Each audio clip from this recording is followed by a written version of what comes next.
Well, everybody knows the story of the three little pigs.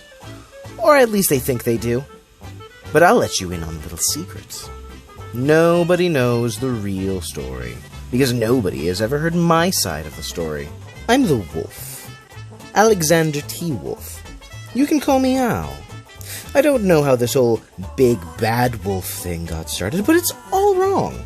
Maybe it's because of our diet. Hey, it's not my fault wolves eat cute little animals like bunnies and sheep and pigs. That's just the way we are. If cheeseburgers were cute, folks would probably think you were big and bad too. But like I was saying, the whole big bad wolf thing is all wrong. The real story is about a sneeze and a cup of sugar. This is the real story. Way back in Once Upon a Time, I was making a birthday cake for my dear old granny. I had a terrible sneezing cold, and I ran out of sugar. I walked down the street to ask my neighbor for a cup of sugar. Now, this neighbor was a pig, and he wasn't too bright either. He'd had his whole house built out of straw. Can you believe it? I mean, who in their right mind would build a house of straw? Of course, the minute I knocked on the door, it fell right in. I didn't want to just walk into someone else's house, so I called. Little pig, are you in? No answer. I was just about to go home without the cup of sugar for my dear old granny's birthday cake. And that's when my nose started to itch. I felt a sneeze coming on. Well, I huffed, and I snuffed, and I sneezed a great sneeze. And you know what? That whole darn straw house just fell right down. And right in the middle of the pile of straw was the first little pig, dead as a doornail. He'd been home the whole time. It seemed like a shame to leave a perfectly good ham dinner lying there in the straw. So I ate it up. Think of it as a big cheeseburger just lying there. I was feeling a little better, but I still didn't have my cup of sugar. So I went to the next door neighbor's house. This neighbor was the first little pig's brother. He was a little smarter, but not much. He had built his house of sticks. I rang the bell on that stick house. Nobody answered. I called, Mr. Pig, are you in?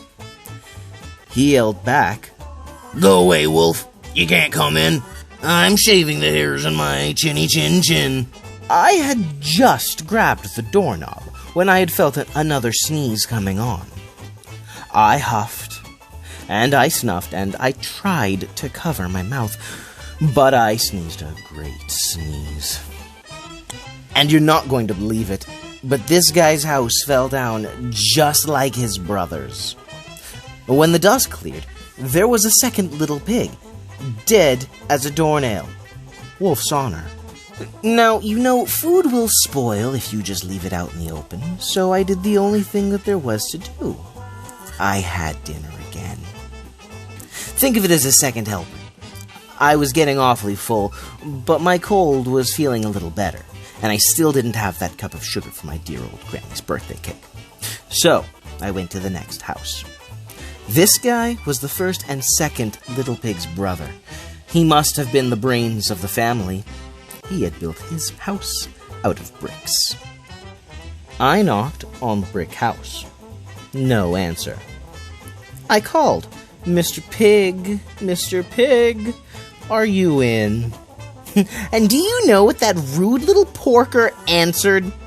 Get out of here, wolf! Don't bother me again! Talk about impolite! He probably had a whole sack full of sugar, and he wouldn't even give me one little cup for my dear old granny's birthday cake. What a pig!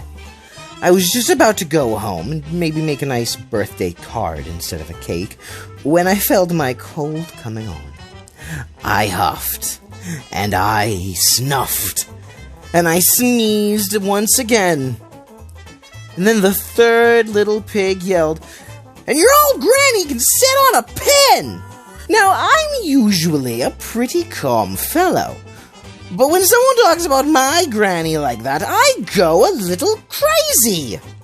And when the cops drove up, of course, I was trying to break down this pig's door. And the whole time, I'm huffing and puffing and sneezing and making a real scene. Ooh.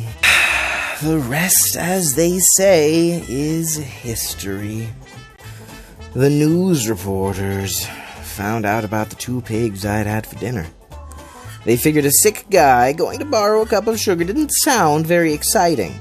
So they jazzed up the story with all that huff and puff and blow your house down, and they made me the big bad wolf.